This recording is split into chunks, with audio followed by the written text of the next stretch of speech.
From Pacifica, this is Democracy Now! To our friends and allies, the Libyan intervention demonstrates what the international community can achieve when we stand together as one. Although the efforts in Libya are not yet over, NATO has once more proven that it is the most capable alliance in the world, and that its strength comes from both its firepower and the power of our democratic ideals. Heavy fighting continues in parts of Tripoli as Libyan rebels battle with Gaddafi's forces outside his heavily fortified compound. The defeat of his regime may be near, but the consequences of that defeat remain uncertain. We'll speak with Phyllis Bennis, the Institute for Policy Studies. Then more than 160 activists have been arrested in front of the White House protesting a proposed pipeline that would deliver tar sands oil from Canada to the Gulf Coast. Among those arrested, leading environmentalist Bill McKibben. The administration is currently considering allowing a permit for a huge pipeline across the center of the country that will run from Canada, from the tar sands in Alberta, down to refineries in Texas. That's the equivalent of lighting a fuse on the biggest carbon bomb on the planet. We'll speak with Bill McKibben then. Is the Securities and Exchange Commission covering up Wall Street crimes? A whistleblower claims that over the past 2 decades, the agency has destroyed records of thousands of investigations, whitewashing the files of some of the nation's worst financial criminals. We'll speak with Rolling Stone reporter Matt Taibbi, who exposed the story. All that and more coming up.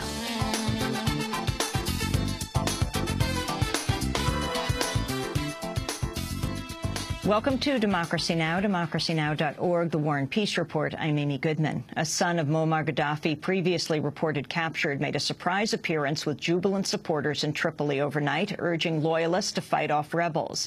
Saif al-Islam, seen as his father's chosen successor, visited the Tripoli hotel where foreign journalists are staying to claim the government is defeating its opponents.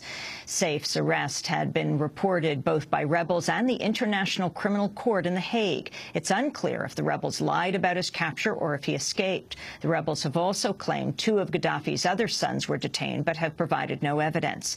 The rebels appear to control much of Tripoli, but heavy fighting still occurring in parts of the city. The BBC reports gunfire and explosions have been heard near a hotel held by government troops, as well as the area around the Libyan leader Bab al-Azizi's compound. While the rebels have not seized all of Tripoli, nations across the globe have begun recognizing the rebel-led National Transitional Council as the official Libyan government.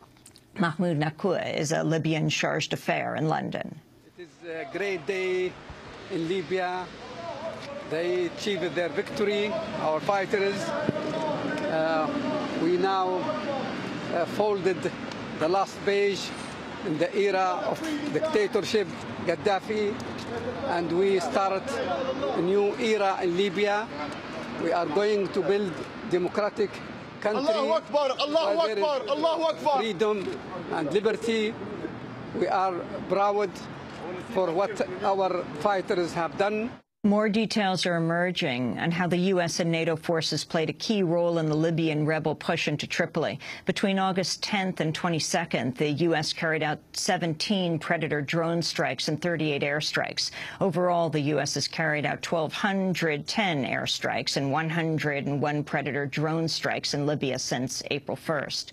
Meanwhile, some prominent U.S. analysts are now calling for U.S. ground troops to be sent into Libya to help stabilize the country. Writing in the Financial Times, Richard Haas, president of the Council on Foreign Relations, writes, quote, President Barack Obama may need to reconsider his assertion there would not be any American boots on the ground. Leadership is hard to assert without a presence, he wrote. The United Nations High Commissioner for Human Rights, Navi Pillay, says more than 2,200 people have been killed in Syria in the 5-month-old crackdown by Syrian forces on anti-government protesters.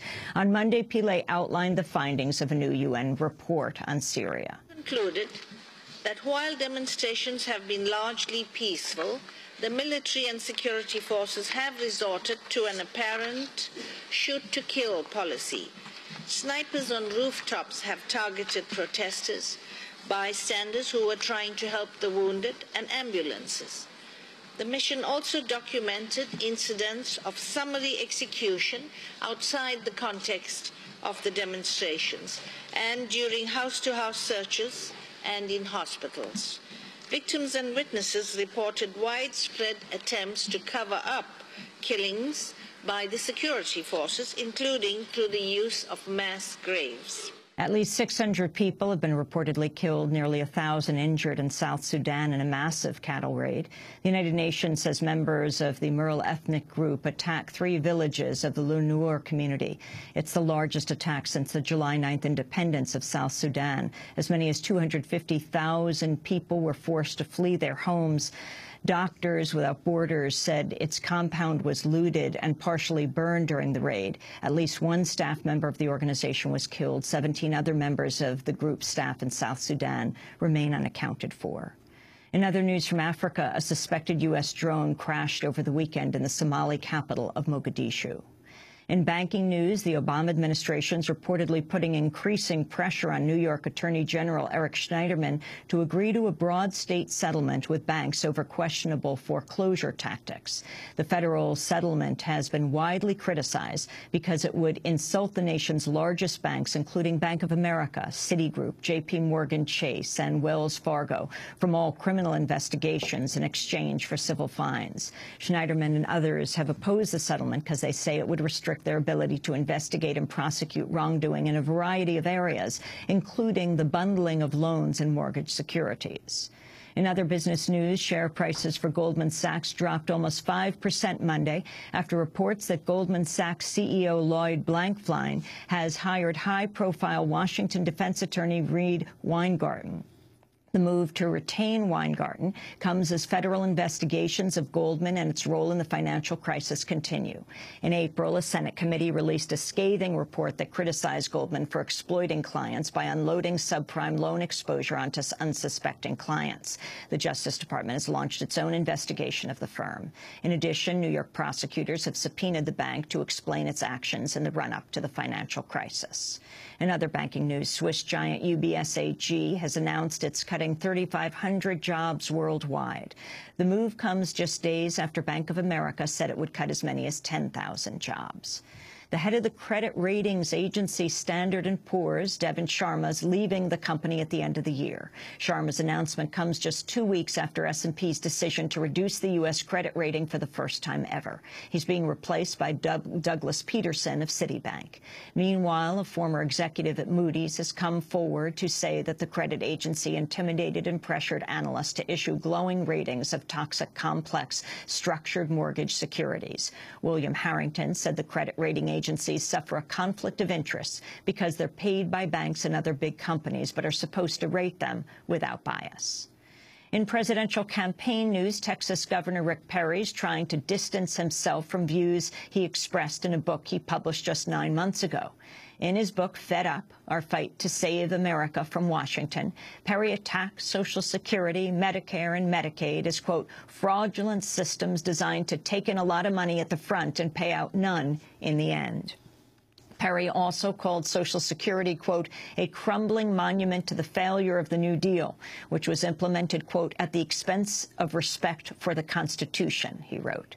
Perry's campaign is now backing away from the comments. His communications director says the book is, quote, a look back, not a path forward, and that it is, quote, not in any way as a 2012 campaign blueprint or manifesto.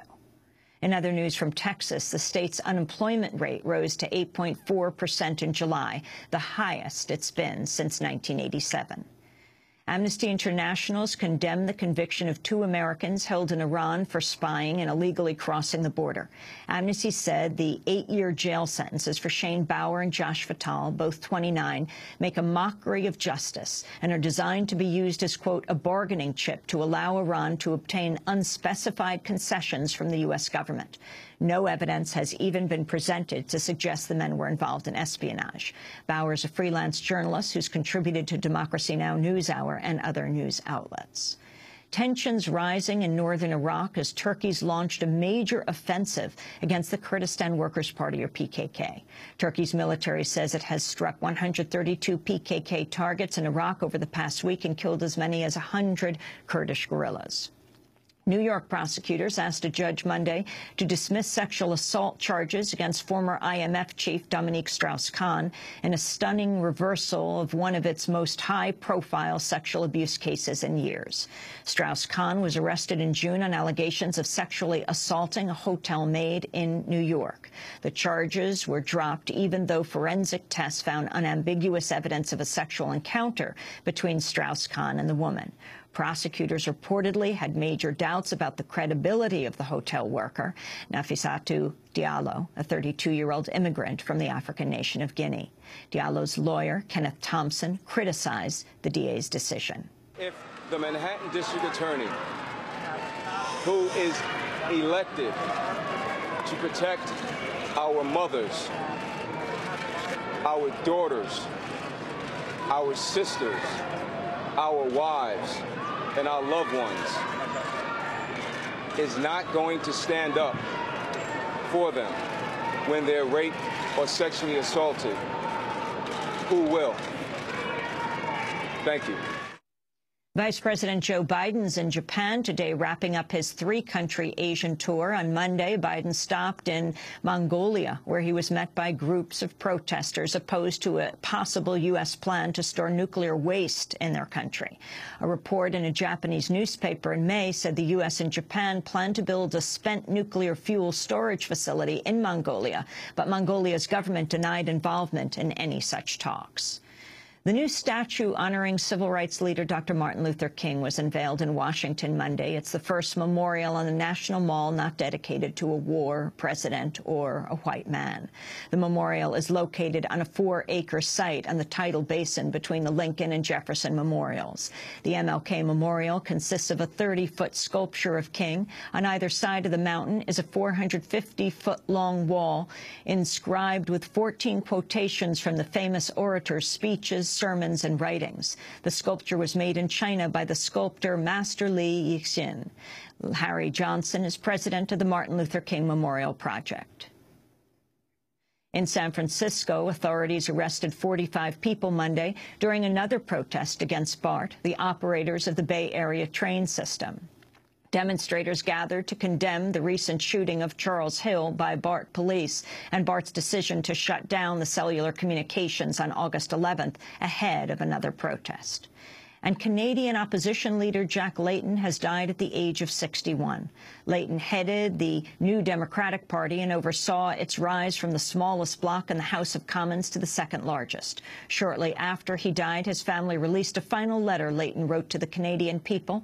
The letter concluded with this passage: "My friends, love is better than anger, hope is better than fear, optimism is better than despair. So let us be loving, hopeful, and optimistic, and we'll change the world." And those are some of the headlines. This is Democracy Now!, democracynow.org, The War and Peace Report. I'm Amy